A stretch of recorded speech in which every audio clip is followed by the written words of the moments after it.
Yes we'll I know. Hello friends, this is Vishwas. Welcome to Oxford classes. Discuss करेंगे हम लोग कल के पार्ट से आगे, यानी कि कल हमने आपको छोड़ा था रिलेटिव प्रोनाउन पर। तो दोस्तों हम लोग पढ़ रहे हैं प्रोनाउन के कुछ विशेष विशेष भागों को, जिसमें से हमने क्वालिफाइंग यानी कि देखिए रिलेटिव प्रोनाउन को लेकर के चलना है आज। तो आइए समझते हैं कि what is the relative pronoun. Relative pronoun है क्या और इसका रोल क्या है। बहुत ही अहम रोल है दोस्तों आपकी इंग्लिश ग्रामर में, इंग्लिश लैंग्वेज में बहुत ही बड़ा रोल है। क्योंकि देखिए रिलेटिव प्रोनाउन आपका ये दो दो स्ट्रक्चर पर काम करता है, और दो स्ट्रक्चर पर काम करने का हमारा तात्पर्य है। पहला क्या करता है भाई, देखिए पहला तो रिलेशन बता रहा है, रिलेट कर रहा है, रिलेट कर रहा है। और रिलेट किसको करेगा, देखिए ध्यान से एक एक बात सुनिएगा। और मेरा उन सभी साथियों से, उन सभी डियर स्टूडेंट से अनुरोध है कि वो यदि पेन पेपर लेकर के अभी तक ना बैठे हों तो ले करके बैठे और एक एक पॉइंट नोट करके चलें। और सबसे पहले चैनल को जल्दी से सब्सक्राइब कर दीजिए जो इस चैनल पर नए हों, और साथ ही साथ बेल आइकन को प्रेस कर दें, जिससे कि हमारा नोटिफिकेशन टाइम टू टाइम पहुंचता रहे और आप लोगों को जो है हमारी वीडियो की डेली अपडेट मिलती रहे। तो जल्दी शेयर कर दीजिए भाई। आइए ले चलते हैं आगे। रिलेटिव प्रोनाउन पहला ये क्या करता है, रिलेट करता है, ठीक है भाई। और रिलेट करेगा किससे, कैसे रिलेट करेगा, यानी कि आपको दो शब्दों के बीच रिलेशन बताएगा, दो सेंटेंसों के बीच रिलेशन बताने का काम करेगा, ठीक है भाई। अब ये प्रोनाउन है। अब प्रोनाउन यानी नाउन का सब्स्टिट्यूट हो सकता है और होगा भी। और किसके रूप में काम करेगा, सब्जेक्ट के रूप में काम करेगा। ये बेसिक बातें होती हैं, ध्यान में देखिए, छोटी छोटी चीज़ों को पकड़ना सीखिए। जब मैं चर्चा कर रहा हूँ रिलेटिव प्रोनाउन की, तब प्रोनाउन की है तो दिमाग में एक बात आनी चाहिए, ये काम कैसा करेंगे, काम सब्जेक्ट का करेंगे। किसका करेंगे, सब्जेक्ट काम करेंगे। और सब्जेक्ट कौन कौन आते हैं, या तो नाउन आता है या तो प्रोनाउन आता है, ठीक है भाई। नाउन आता है या तो प्रोनाउन आता है। अब ये देख लीजिए, जैसे कि who, what, whose, which, that is your relative pronoun. और जरा बात को समझते हैं यहाँ पर, इनमें किसका यूज किस तरीके से किया जाता है। जैसे कि हम बात को आगे बढ़ाते हैं कि हु का यूज देखते हैं। जरा देखिए भाई, हु का प्रयोग कैसे किया जाता है। तो हु का प्रयोग आपको सब्जेक्टिव केस में, सब्जेक्टिव केस में ध्यान दीजिएगा, किस केस में किया जाता है भाई, सब्जेक्टिव केस में किया जाता है, ठीक है। इसी तरीके से हम इसको बताएं हुम का, तो हुम का प्रयोग किस केस में किया जाता है, ध्यान दीजिएगा, इसी का ऑब्जेक्टिव केस होता है। हु का ऑब्जेक्टिव केस क्या होता है, हुम, ऑब्जेक्टिव केस हुम होता है। अब पजेसिव केस क्या होता है, हुज, हुज। ये क्या है आपका पजेसिव केस। ध्यान से सारी बातें सुनते चलिएगा, नोट करते चलिएगा। पजेसिव केस, अब इसमें डिफरेंट क्या है। हु सब्जेक्टिव केस कैसे काम करेगा, सब्जेक्ट के रूप में काम करेगा। हुम आएगा तो ऑब्जेक्ट के रूप में काम करेगा। हो जाएगा तो पजेसिव केस के रूप में काम करेगा, ठीक। डिफाइन कैसे करना है, डिफाइन आपको इस तरीके से करना है दोस्तों, ध्यान से समझिएगा।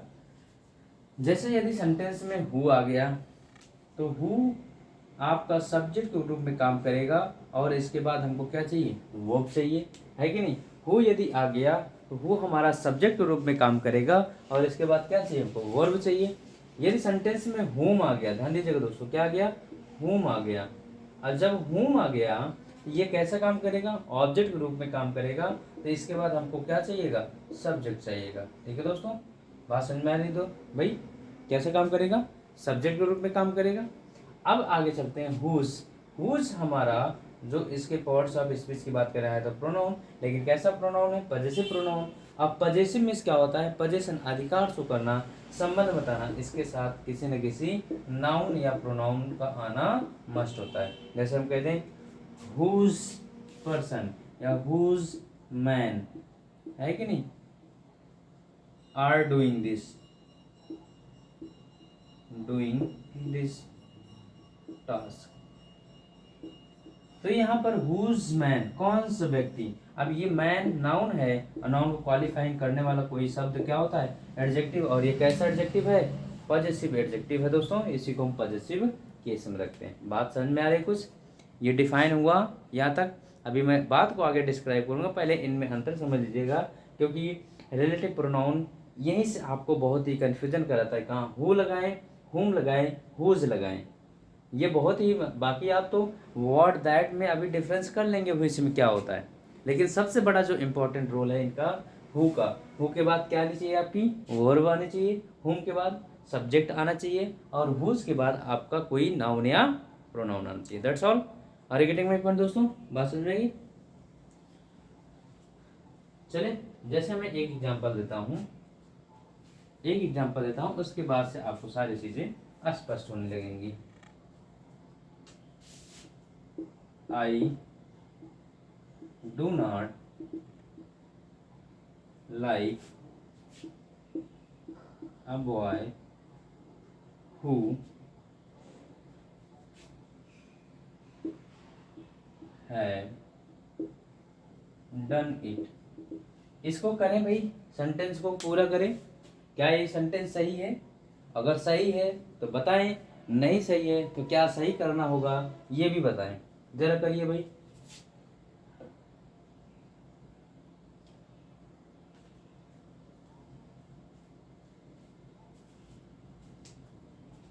दूसरा सेंटेंस,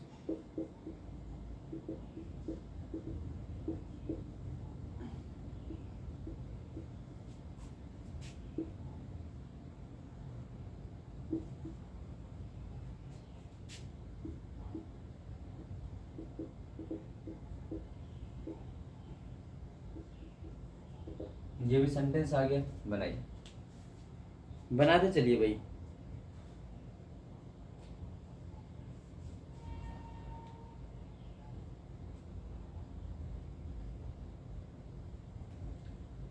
एक सेंटेंस और देता हूं।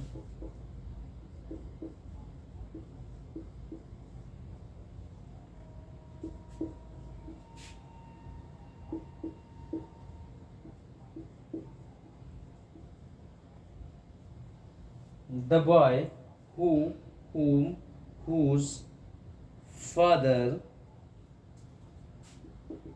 is a doctor sits beside me। Correct this sentence.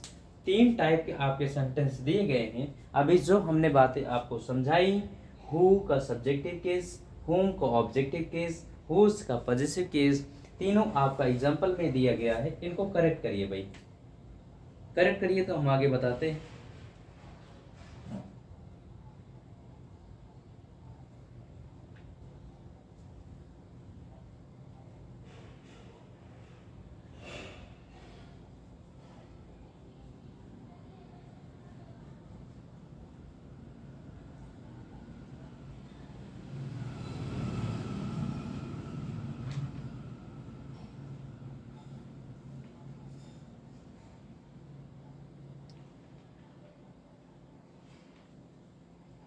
बात समझ में आ गई? कुछ हुआ? चलो बताइए भाई। Sentence, I do not like a boy who have done it. क्या सेंटेंस यहाँ पे क्या गलती हो गई भाई? तो सर जी आपने कहा हु के बाद सब्जेक्ट, हु के बाद क्या आता है और वर्ब आता है, वर्ब दिया गया है, कोई दिक्कत नहीं है सेंटेंस में। बुरी तरीके से सेंटेंस आपका सही है। अरे के पॉइंट सही है दोस्तों। आइए समझते हैं क्या गलती हुई यहाँ पर। देखिए बिल्कुल समझिए। I do not like a boy एक सेंटेंस हो गया, who have done it, who have done it. बात को ध्यान समझिएगा। हमने कहा रिलेटिव प्रोनाउन आपको डबल पार्ट्स ऑफ स्पीच के रूप में काम करता है। पहला पहला ये काम करता है नाउन के रूप में। किसके रूप में? नाउन के रूप में या प्रोनाउन के रूप में काम करता है। ध्यान दीजिएगा, प्रोनाउन के रूप में काम करता है। दूसरा किसके रूप में काम करता है? कंजंक्शन के रूप में काम करता है। ये दो पार्ट्स ऑफ स्पीच को जो है कंप्लीट करता है कौन? आपका रिलेटिव प्रोनाउन। और यानी कि ये दो सेंटेंसों के बीच रिलेशन बताने का काम करता है। ठीक है, आइए समझते हैं यहाँ पर। आई डू नॉट एक sentence, who have done it पूरा किया, वो आपका दूसरा सेंटेंस। आइए हु क्या कर रहा है? रिलेट कर रहा है इस सेंटेंस को, यानी इस क्लास से इस क्लास को जोड़ने का काम कौन कर रहा है? ये। तो ये आपका कंजंक्शन भी है और ये आपका यहाँ पर प्रोनाउन, नाउन या प्रोनाउन का भी काम कर रहा है। समझिएगा दोस्तों। अब यहाँ पर हु है, I do not like a boy, मैं कोई एक लड़के को पसंद नहीं करता। हु हैव डन इट, जिसने इसने पूरा किया, जिसने इसे पूरा किया। अब बात को समझिए, ये क्या है? वर्ब। वर्ब से पहले क्या चाहिए? सब्जेक्ट। ध्यान समझिएगा हमारी बात, सब्जेक्ट चाहिए। और सब्जेक्ट का केस कैसा होता है? सब्जेक्टिव होता है। जब सब्जेक्टिव केस है तो हु का सब्जेक्टिव केस प्रयोग किया गया, सेंटेंस पूरी तरीके से सही है, क्योंकि कंजंक्शन के रूप में तो हु आया है, बिल्कुल सही है। बट बट ध्यान से सुनिएगा दोस्तों, यहाँ पर हु यानी हम पढ़ रहे हैं रिलेटिव प्रोनाउन, यानी कि ये रिलेट करते हैं एक सेंटेंस से दूसरे सेंटेंस को। कैसे रिलेट किए हैं जरा समझिए। हु हैव डन इट, प्रश्न करिए दोस्तों, हु हैव डन इट, किसने पूरा किया? हु हैव डन इट, किसने पूरा किया? पता चला बॉय, है कि नहीं? तो बॉय ही ये पूरा किया, ये बॉय को क्या कर रहा है? इससे रिलेट कर रहा है कि नहीं दोस्तों? जब इससे रिलेट कर रहा है तो इस बॉय के अनुसार आने वाली आपकी वर्ब होगी। ध्यान सुनिएगा, बॉय के अनुसार आने वाली आपकी वर्ब होगी। तो बॉय आपका सिंगुलर है या प्लूरल है? तो सिंगुलर है दोस्तों, यहाँ क्या हो जाएगा? हैज। ये आपसे पूछा जाता है गलती। और दूसरी बात, जो आपसे आर्टिकल की गलती पूछा, यही मैं सारी गलती क्लियर कर रहा हूँ, सारे मिस्टेक यहीं से क्लियर कर रहा हूँ। एग्जामिनर कहाँ तक आपसे पहुँच के क्वेश्चन उठाता है वो यहाँ देखिए और क्या कर रहा है। अब जरा एक बात बताइए, हम आर्टिकल जानते हैं 3 तरीके के होते हैं। पहला ए एंड द, 3 तरीके के आर्टिकल होते हैं जिनको हम कहते हैं डेफिनेट और indefinite article. Definite article the होता है, इनडेफिनेट आर्टिकल ए और एन होता है। और डेफिनेट आर्टिकल क्या होते हैं? द होता है। जो चीज़ें हम निश्चित यानी कि डेफिनेट कर दें, निर्धारित कर दें, वही हमारा क्या होता है? डेफिनेट आर्टिकल होता है। आइए बात को समझते हैं। I do not like a boy, मैं उस लड़के को, मैं कोई एक लड़के को पसंद नहीं करता। जरा बताइए, उस जिसके बारे में हमको जानकारी है, जिसने काम पूरा किया, वो जानकारी है कि नहीं? तो बताइए जरा, ये आर्टिकल सही है या दा लगेगा? क्योंकि इस बॉय के बारे में हमको इन्फॉर्मेशन है पहले से ही। जब पहले से ही हमको इन्फॉर्मेशन है तो ये भाई हमने निर्धारित, उसको पहले से जानता हूँ, मैं उसको पहले से पहचानता हूँ, तो वो उसके लिए, आपके लिए क्या हो गया? फिक्स्ड हो गया। जब फिक्स्ड हो गया तो आर्टिकल आपका ए नहीं, आर्टिकल क्या आएगा? द आएगा। Are you getting my point? ये तो दोस्तों सेशन अच्छा लग रहा हो तो प्लीज़ लाइक, शेयर और सब्सक्राइब कर दीजिए और जल्दी से जल्दी सारे दोस्तों को जोड़ने की कोशिश करिए। बात समझ में आ गई दोस्तों? तो हु, एक बात जान लीजिए, रिलेटिव प्रोनाउन में यही आपकी खासियत होती है कि रिलेटिव प्रोनाउन जब भी प्रयोग किए जाते हैं ये हमेशा अपने पहले आने वाले एंटेसिडेंट को क्वालिफाई करते हैं और इनके बाद जो वो आती है वो इनके पहले आने वाले शब्द के अनुसार आती है। ध्यान दीजिएगा, रिलेटिव प्रोनाउन वह शब्द होता है कि जो अपने से पहले आने वाले शब्द को रिलेट करता है और इसके बाद आने वाली यानी रिलेटिव प्रोनाउन के बाद आने वाली कोई भी वर्ब यानी रिलेटिव प्रोनाउन के पहले आने वाले शब्द के अनुसार प्रयोग की जाती है। यदि ये सिंगुलर होगा तो ये वर्ब सिंगुलर होगी, यदि ये प्लूरल होगा तो ये वर्ब प्लूरल होगी। Are you getting my point? स्पष्ट हुआ? एक सेंटेंस ये हो गया। आइए दूसरे सेंटेंस में चर्चा करते हैं। तीनों सेंटेंस बहुत ही इंपॉर्टेंट है, सारे रूल्स और यहाँ पर क्लियर हो जाएंगे दोस्तों। बताइए जरा इस पर चर्चा करिए।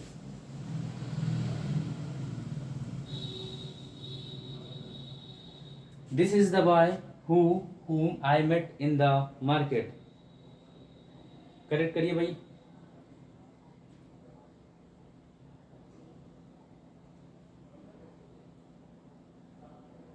चलिए देखिए, अब यहाँ कह रहा दिस इज द बॉय, यहाँ पर एक सेंटेंस हो गया हु, ये दूसरा सेंटेंस हो गया। ध्यान समझिएगा, हमने कहा था दोस्तों हु का प्रयोग सब्जेक्टिव केस में होता है, इसके बाद वर्ब चाहिए। क्या इसके बाद वर्ब आई है? नहीं आई है, तो हु का प्रयोग हट गया, कोई दिक्कत नहीं, हु को हम यूज नहीं करेंगे। आइए चर्चा करते हैं होम पर। होम का प्रयोग हम कैसे करते हैं? ऑब्जेक्टिव केस के रूप में करते हैं, ऑब्जेक्ट के रूप में, ठीक है भाई। अब ऑब्जेक्ट आया तो उसके बाद हमको क्या चाहिए? कोई ना कोई सब्जेक्ट चाहिए और सब्जेक्ट आपको मिल गया तो सेंटेंस दिस कौन सा होगा भाई? Whom. This is the boy, यह वही लड़का है होम जिसने I met in the market, जो इस मार्केट में मिला था भाई, ठीक है। चले आइए चलते हैं, इसको चर्चा करते हैं। The boy whose father is a doctor sits beside me. सारे क्वेश्चन ये एग्जाम में पूछे गए।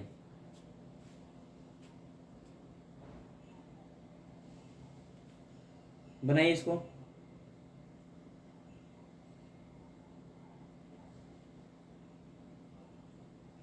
क्या हुआ? क्या आएगा? तो हमने कहा दोस्तों अभी हुज का केस हमने बताया, किस में किया था? पॉजिटिव केस में। इसके बाद हमको कोई ना कोई क्या चाहिए? नाउन या प्रोनाउन चाहिए, ठीक है भाई। तो यहाँ ये देखिए, I the boy whose, who के बाद क्या चाहिए? सब्जेक्ट चाहिए। क्या चाहिए? सब्जेक्ट है वो वर्ब चाहिए, जो कि नहीं दिया है, कोई दिक्कत नहीं। होम के बाद क्या चाहिए? सब्जेक्ट चाहिए, जो दे रखा है कि नहीं? जरा बताइए, दे रखा है ना। होम के बाद क्या चाहिए? कोई ना कोई सब्जेक्ट चाहिए, फादर है। अब हुज की बात क्या चाहिए हमको? इसके बाद भी क्या चाहिए हमको, कोई नाउन या प्रोनाउन चाहिए। अब बात यहाँ फंस गई, मान लीजिए हु को हमने हटा दिया, हु को हमने हटा दिया, ठीक है दोस्तों। ये अब समस्या आपके लिए सामने ये हो गई कि होम के बाद भी हमको सब्जेक्ट मिलता है और हुज के बाद भी हमको कोई नाउन या प्रोनाउन मिलता है कि नहीं। बात समझ में आ रही। तो एक बात जरा सोचिए दोस्तों, एक मिनट, ये सब्जेक्ट है आपका, इसकी वर्ब कहाँ है भाई, इसकी वर्ब कहाँ है, तो इसकी वर्ब कहाँ है, ये है the boy sits beside me, ठीक है दोस्तों, the boy sits beside me. अब जरा बताइए, इज डॉक्टर, ये किसकी वर्ब है, ये किसकी वर्ब है, जरा बताइए। अगर ये यहाँ पर हम ऑब्जेक्ट लगा देते, ऑब्जेक्ट लगा देते तो क्या ये सेंटेंस सही होता, बोलिए भाई। होम फादर, बिल्कुल नहीं होता दोस्तों, होम फादर नहीं, हुज फादर, क्या हो जाएगा, हुज फादर, क्योंकि father that is your noun, noun है तो नाउन को क्वालिफाई करने वाला कोई ना कोई एडजेक्टिव चाहिए, और कौन सा एडजेक्टिव है, पॉजिटिव एडजेक्टिव है, जो कि क्या लगेगा, हुज फादर, जिसके पिता एक डॉक्टर हैं। Are you getting my point दोस्तों। सेशन यदि अच्छा लग रहा हो तो प्लीज़ जो है आप लोग सेशन को शेयर करते रहें और इन्जॉय करते रहें, नोट डाउन करिए सारी चीज़ों को, आगे चलते हैं। ये बात समझ में आ गई। तो ये हु का केस हमने समझाया, हु, हुम और हुज बहुत ही डेंजरस केस होते हैं। 3 एग्जांपल में आपको डिफाइन हो जाना चाहिए भाई, इसमें कोई कंफ्यूजन नहीं होना चाहिए।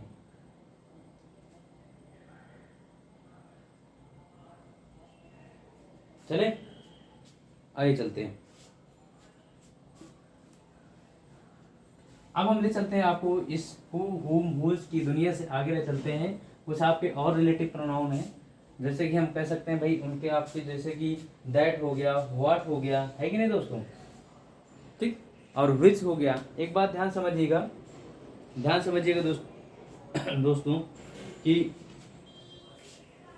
व्हाट यानी कि जैसे कि हम कहते हैं भाई नॉन लिविंग थिंग्स के लिए, किसके लिए, नॉन लिविंग थिंग्स के लिए, ध्यान दीजिएगा, निर्जीव के लिए कहते हैं भाई, निर्जीव के लिए किसका प्रयोग, अभी हु, हुम, हुज का प्रयोग किसके लिए करते हैं, लिविंग थिंग्स के लिए। अब नॉन लिविंग थिंग्स के लिए किसका प्रयोग करेंगे, जरा ध्यान समझिएगा, विच का प्रयोग करेंगे रिलेटिव प्रोनाउन के रूप में, और किसका प्रयोग करेंगे, दैट का प्रयोग करेंगे, किसका प्रयोग करेंगे, विच का प्रयोग करेंगे और दैट का, सॉरी व्हाट का प्रयोग करेंगे, किसका, व्हाट का, दैट का नहीं भाई, ठीक है, विच और व्हाट का। अब विच और व्हाट का प्रयोग किसके लिए किया जाएगा, निर्जीव के लिए, और निर्जीव के लिए मतलब यानी कि ये आपका नॉन लिविंग थिंग्स, और नॉन लिविंग थिंग्स यानी इसका प्रयोग विच और व्हाट का प्रयोग सब्जेक्टिव केस, ध्यान समझिएगा, सब्जेक्टिव केस या ऑब्जेक्टिव केस, ऑब्जेक्टिव केस दोनों केस में ही प्रयोग किया जाता है, ठीक है भाई।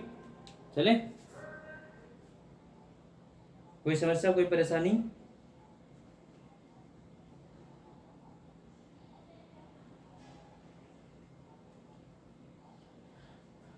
बात समझ आ रही। निर्जीव के लिए विच, व्हाट। अब जरा इसमें भी अंतर समझ लीजिए, मान लीजिए सब्जेक्टिव ऑब्जेक्टिव केस में तो यूज कर लेंगे नॉन लिविंग थिंग्स में, ठीक है भाई। अब जरा बात को समझिएगा, यहाँ पर बात को 2 चीजें यहाँ समझ लीजिएगा, डिफाइन कर लीजिए, तो फिर आगे अभी समझाता हूँ दोस्तों, थोड़ा सा समझ लीजिए भाई।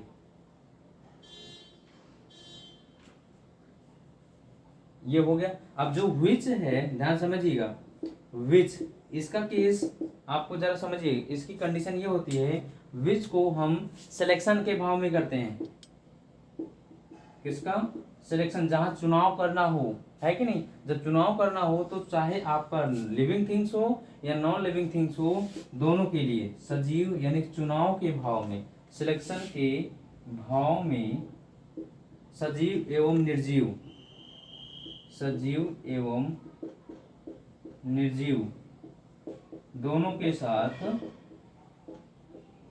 साथ प्रयोग किया जाता है, ठीक है भाई, दोनों के साथ प्रयोग किया जाता है विच का प्रयोग। जैसे हम कहते हैं which man is done this work, है कि नहीं, which man is are done this work, कौन सा आदमी ने इस काम को पूरा किया। तो जहां पर सिलेक्शन का भाव, कौन सा आदमी, तो उसमें सिलेक्शन का भाव है, which pen is very good, which pen is very good, कौन सी पेन बहुत अच्छी है, तो कौन सी पेन वेरी अच्छी है, बहुत अच्छी है, तो वहां पर आपका क्या है, सिलेक्शन का भाव है। जब आपको सिलेक्शन करना है, चाहे वो लिविंग थिंग्स में हो या नॉन लिविंग थिंग्स में हो, आपको किसका प्रयोग करना है, विच का प्रयोग करना है। Are you getting my point, बोलिए दोस्तों, कोई दिक्कत यहाँ तक। चलें एग्जांपल दे दें, देखिए भाई ले लीजिए।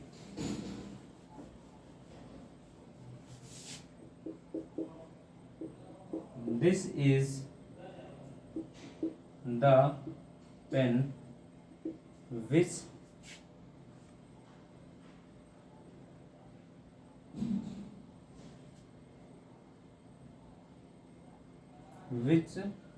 I bought yesterday।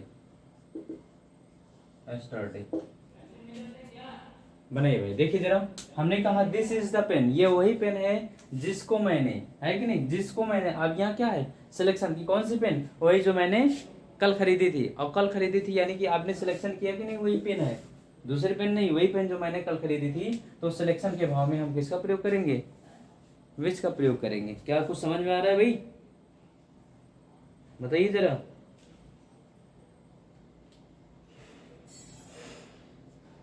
चले आइए अब इसमें जरा से देखिए, व्हाट यानी विच और व्हाट केस समझ लीजिए।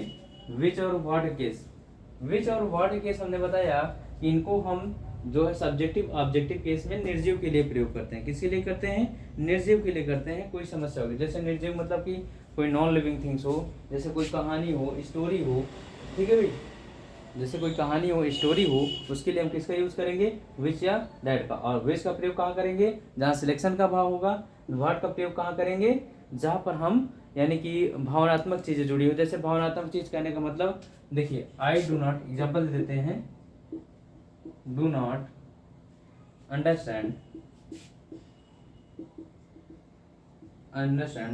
What, I do not understand what you से। जरा बताइए इसमें अब क्या है, अंडरस्टैंड आपकी क्या है, अब एब्स्ट्रैक्ट नाउन के साथ जुड़ा हुआ है, यानी कि आपकी भावनात्मक, मैं नहीं समझ सका, आपने क्या कहा, है कि नहीं, आपने क्या कहा, मैं समझ नहीं सका, तो ये क्या है भाई, तो जहाँ आपकी भावनात्मक चीजें, ये क्या है आपकी निर्जीव है कि नहीं भाई, नॉन लिविंग। लेकिन अंतर समझ लीजिए, विच का प्रयोग हम सिलेक्शन का भाव, चाहे सजीव हो चाहे निर्जीव हो। लेकिन व्हाट का प्रयोग आपका मटेरियल के साथ, जैसे कि कोई पदार्थ हो, कोई आपके भावनात्मक चीजें से जुड़ी हो, तो वहां पर हम किसका प्रयोग करते हैं, व्हाट का प्रयोग करते हैं। बताइए जरा, कोई दिक्कत है यहाँ पर, बोलिए भाई। देखिए, you can take what you like. बताइए जरा, क्या यहाँ दिक्कत है, यू कैन टेक आप ले सकते हैं, ले सकते हैं, व्हाट यू लाइक जो आपको पसंद है। तो भाई जो आपको पसंद है, यू कैन टेक आप ले सकते हैं, है कि नहीं। तो दोस्तों आप क्या, तो ये क्या हो जाएगा, जो आपको पसंद है, ठीक है भाई। तो ये ऐसी चीजों के साथ वर्ड जुड़ेंगे। विच का केस हमने बता दिया, विच का केस हमने बता दिया, सिलेक्शन के भाव प्रकट हो जहां पर, वहां पर विच का केस करते हैं भाई, ठीक है। चले आगे देखिए,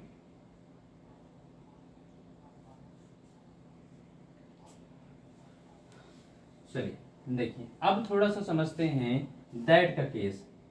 विच और व्हाट समझ में आ गया, दैट का केस, दैट का केस समझ लीजिए क्या है, दैट, ये जो दैट का केस है, ये केस आपको थोड़ा सा समझना होगा भाई। समझने का मतलब क्या है कि दैट का केस ऐसा है जो आपको सजीव और निर्जीव दोनों में सब्जेक्ट एवं ऑब्जेक्ट के रूप में, सब्जेक्ट एवं ऑब्जेक्ट के रूप में प्रयोग किया जाता है।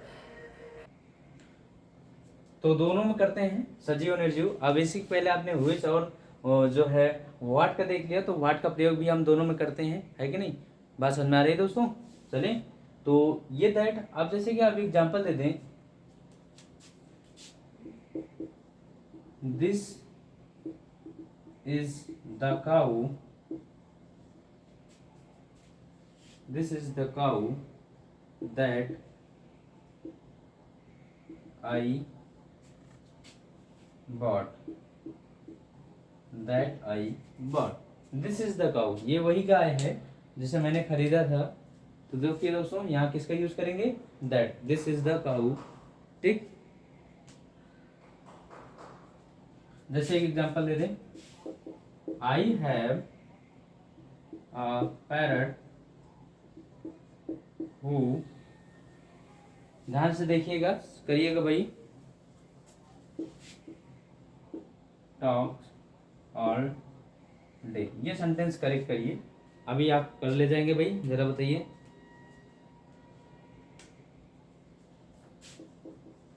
एक और दे देते हैं, the house whom the house whom you bought last year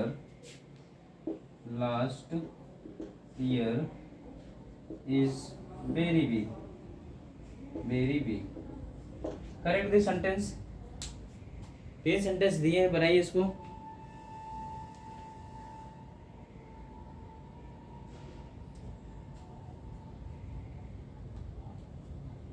this is the cow that I bot, ये तो आपका सेंटेंस मैंने बता ही दिया, ये आपका सही है। काउ के लिए क्या आया है, सजीव निर्जीव के लिए हम किसका प्रयोग करते हैं, दैट का प्रयोग। इसको बनाइए, I have a parrot who talks all day, who talks all day. तो हमने बताया था दोस्तों, जरा नजर डालिए, हु का प्रयोग हम किसके लिए करते हैं, व्यक्ति के लिए करते हैं, और यहाँ किसकी बात हो रही है, पैरट के लिए हो रही है। पैरट के लिए हो रही है, तो व्यक्ति तो है नहीं, ये व्यक्ति तो है नहीं कि व्यक्ति है, व्यक्ति नहीं है दोस्तों। तो यहाँ पर हु का प्रयोग तो होगा नहीं, अब हु का प्रयोग नहीं होगा, ठीक है, हु का प्रयोग नहीं हुआ। अब यहाँ पर ऑप्शन बन रहा है कि अभी इसके पहले आपने वर्ड भी पढ़ा था, और वर्ड का प्रयोग भी हम सजीव निर्जीव के लिए करते हैं, लेकिन एक बात बताया था मैंने, वर्ड का प्रयोग आपके कुछ जो जैसे भावनात्मक चीज़ें जुड़ी हों, जैसे आई डू नॉट अंडरस्टैंड, मैं समझ नहीं सका व्हाट यू कैन से, जो आपने कहा था, व्हाट यू से, वो जो आपने कहा था मैं समझ नहीं सका, तो उसके लिए क्या हो जाएगा भाई, अंडरस्टैंड क्या होता है, आपकी भावनात्मक जुड़ी होती हैं, तो वहाँ पर व्हाट का प्रयोग करते हैं। लेकिन यहाँ पर जरा देखिए किसकी बात हो रही है, सजीव निर्जीव भी है, सजीव है कि नहीं, किसी जानवर की बात हो रही है, और जानवर के लिए क्या है भाई आपका, ये आ जाएगा दैट। क्या भावनात्मक से जुड़ा है, नहीं जुड़ा, भावनात्मक तो है नहीं, है कि नहीं, ये आपको किसी न किसी सजीव प्राणी के बारे में बता रहा है, तो इसके लिए क्या यूज करेंगे, यहाँ पर दैट यूज करेंगे, ठीक है भाई, दैट। समझ में आ गया, I have a parrot that talks all day, जो कि पूरे दिन बात करता रहता है। इसको बनाइए, the house home you bought last year is very big. तो हुम यानी कि आपने देखा, हु का ऑब्जेक्टिव केस हुम होता है, जो कि आपको किसके लिए प्रयोग किया जाता है, जो है लिविंग थिंग्स मतलब समबडी के लिए, जो कि यहाँ पर हाउस समबडी नहीं है, समथिंग है, और जब समथिंग है तो इसके लिए क्या प्रयोग करेंगे भाई, जरा बताइए क्या प्रयोग करेंगे, दैट प्रयोग करेंगे, क्योंकि निर्जीव और सजीव के लिए किसका आएगा, दैट आएगा। क्या बात समझ में आ रही है कुछ, the house that you bought last year is very big, बहुत ही बड़ा हुआ। समझ में आ गया दोस्तों, गारंटी के साथ कहता हूँ, एक एक टॉपिक और एक एक कॉन्सेप्ट आप यहाँ सीखते हुए चलिए, और आपको कहीं इससे ज़्यादा आपका ज़रूरत भी नहीं है आपको एग्जाम क्वालिफाई करने के लिए, ठीक है भाई, पर्याप्त है एक एक टॉपिक। लेकिन हाँ, मैं टॉपिक वाइज लेकर के आता हूँ, और टॉपिक वाइज समझिए, ऐसा नहीं है कि मैं एक ही साथ सारी चीज़ें मिक्स करके बता दूँ। यहाँ समस्या आपकी आर्टिकल की भी होती है, मैंने थोड़ा सा बताया था शुरू में, लेकिन वो पार्ट हम आर्टिकल में पढ़ेंगे, ऐसा नहीं है मैं मिक्स खिचड़ी बना दूँ, है ना दोस्तों, क्योंकि हमने बताया था आर्टिकल जो डेफिनेट आर्टिकल है, यहाँ द काउ लगा हुआ है कि नहीं, अपैरेट लगा हुआ है, अब यहाँ पर अपैरेट होगा द पैरेट, तो द पैरेट होगा, आई हैव द पैरेट अपैरेट, जरा बताइए भाई, जरा बताइए, बोलिए जरा, यहाँ आ करें द, ये समस्या आपके लिए आ जाती है, तो यहाँ पर आ ही होगा, द प्रयोग नहीं होगा, क्योंकि हमके उस पैरेट के बारे में आगे जानकारी नहीं है। ये पूरा दिन बात करता है तो उसकी एक क्वालिटी है कि नहीं, अब उसके बारे में आगे जानकारी थोड़ी ना है हमको। चलो दोस्तों, अब यहाँ पर देखिए, this is the cow that I bot, जो मैंने खरीदा था, अब इसके बारे में जानकारी है काउ के बारे में, तो मैंने लगा दिया। आइए ले चलते हैं आगे,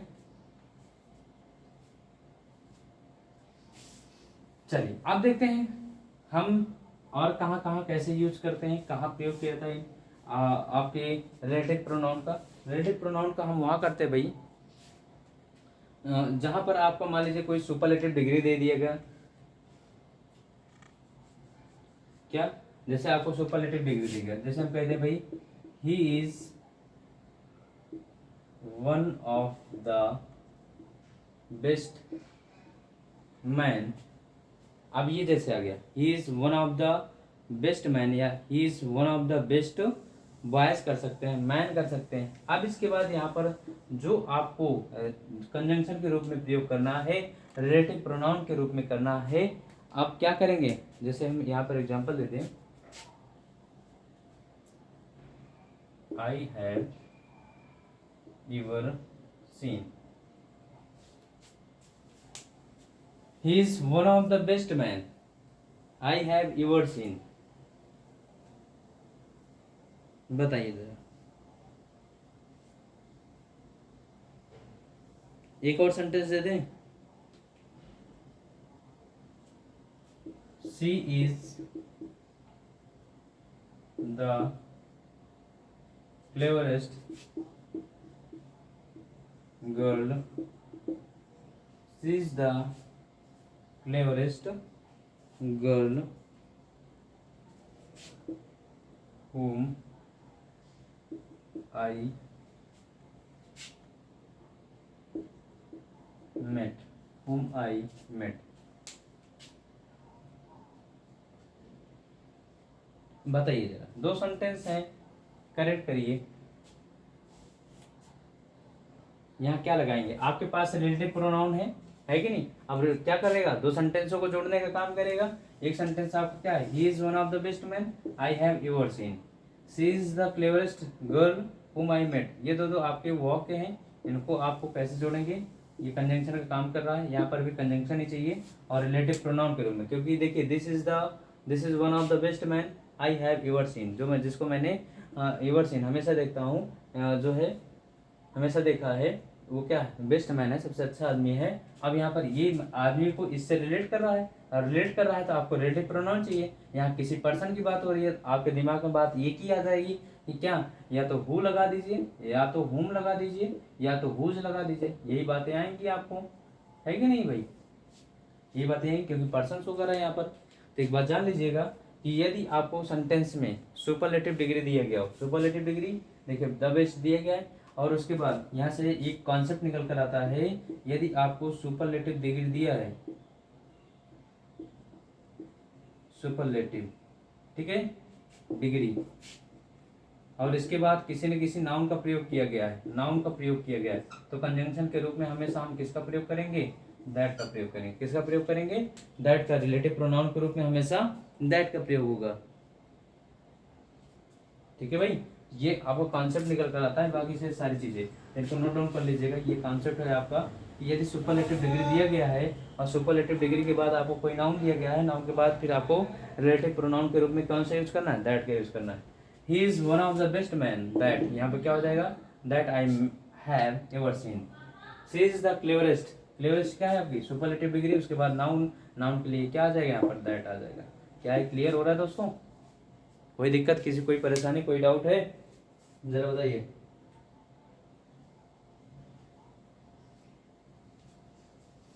ठीक, चले आगे। इसी तरीके के आपको केस बनता है, डिफाइन करते चलिएगा सारी चीजें। जैसे कि आपको कभी कभी एग्जाम्पल देखा, द सेम, ध्यान दीजिएगा, the same plus noun, the same plus noun. अब इसके बाद आपको पूछ लेता है कि रिलेटिव प्रोनाउन के रूप में क्या प्रयोग किया जाता है, तो द सेम प्लस नाउन, आपको रिलेटिव प्रोनाउन में हमेशा किसको प्रयोग करना है। अब इसमें कुछ कॉन्सेप्ट है, नोट कर लीजिएगा। इसी तरीके से आपको दे दे यदि द ओनली प्लस नाउन, ध्यान दीजिएगा, द ओनली प्लस नाउन, तो रिलेटिव प्रोनाउन के रूप में क्या करेंगे। इसी तरीके से आपको दे दे it is plus noun, relative pronoun के रूप में क्या यूज करेंगे। अब इट इज है तो इट वॉज भी हो सकता है, इनको नोट डाउन कर लीजिएगा भाई, क्योंकि इनके बाद हमेशा रिलेटिव प्रोनाउन के रूप में दैट ही आएगा और कुछ नहीं आएगा, ठीक है भाई।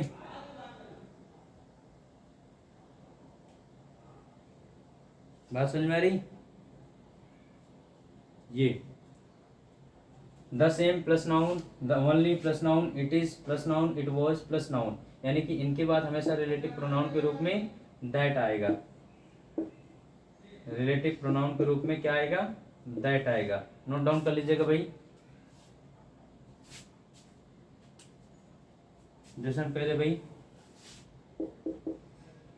This is the same boy, this is the same boy. अगर आपसे पूछ लिया who met on the road, who met on the road, this is the same boy who met on the road, who met on the road। यहाँ पर कहिए देखिए क्या दिया था सेम, इसके बाद क्या दिया है नाउन, अब यहाँ पर क्या दिया है रिलेटिव प्रोनाउन के रूप में वो दे दिया है कि नहीं। तो आप कहेंगे सर जी यहाँ पर बॉय है, बॉय आपका लिविंग थिंग्स यानी किसी समबडी की बात हो रहा है, अब समबडी की बात हो रहा है तो हु का प्रयोग करना ठीक है, बिल्कुल ठीक है दोस्तों। बट यहाँ पर हमने क्या बताया 10 सेम की बात कर रहा है, तो ये आपका 10 सेम के बाद आने वाला जो कंजंक्शन है रिलेटिव प्रोनाउन के रूप में कौन काम करेगा, दैट काम करेगा। ये आपसे डायरेक्ट क्वेश्चन पूछा जाता है, डायरेक्ट क्वेश्चन पूछा जाता है भाई, ठीक है। जैसे एक सेंटेंस और देते हैं, देखिएगा नीचे ही लिख दूं, दिख रहा होगा भाई, देखिए भाई इट इज यू, ध्यान से देखिएगा भाई, that I can not talk, it is you I can not talk, I can talk. Sentence बताइए क्या सही है भाई, बिल्कुल सही है, क्योंकि हमने बताया इट इज के बाद नाउन यदि दिया है, नाउन है प्रोनाउन, तो उसके बाद हम किसको लगाएंगे, दैट का प्रयोग करेंगे, बाकी से सेंटेंस को आपको जोड़ देंगे। कोई दिक्कत कोई परेशानी यहाँ तक, एक बार समझ लीजिए लिख लीजिए तो फिर आगे चलते हैं भाई।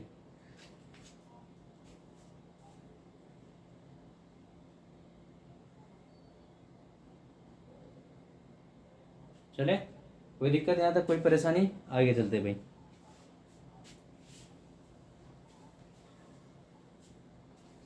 चलिए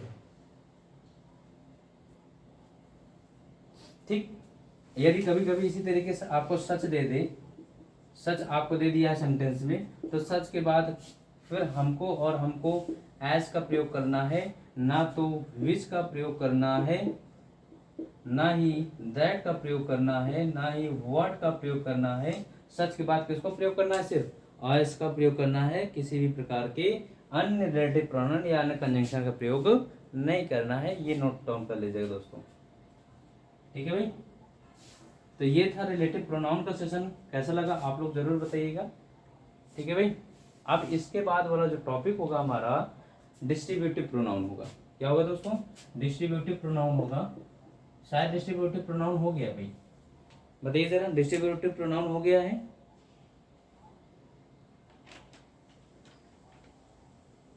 हाँ हाँ भाई बिल्कुल, बच्चे कह रहे हैं डिस्ट्रीब्यूटिव प्रोनाउन हो गया है। तो अब हम लोग हेडिंग डाल के रखेंगे स्पेशल रूल्स ऑफ प्रोनाउन, ध्यान दीजिएगा, स्पेशल रूल्स ऑफ प्रोनाउन, यानी कि नाउन के हम स्पेशल रूल्स को पढ़ेंगे, ठीक है भाई। तो मिलते हैं नेक्स्ट वीडियो में, तब तक के लिए thanks for watching, thank you.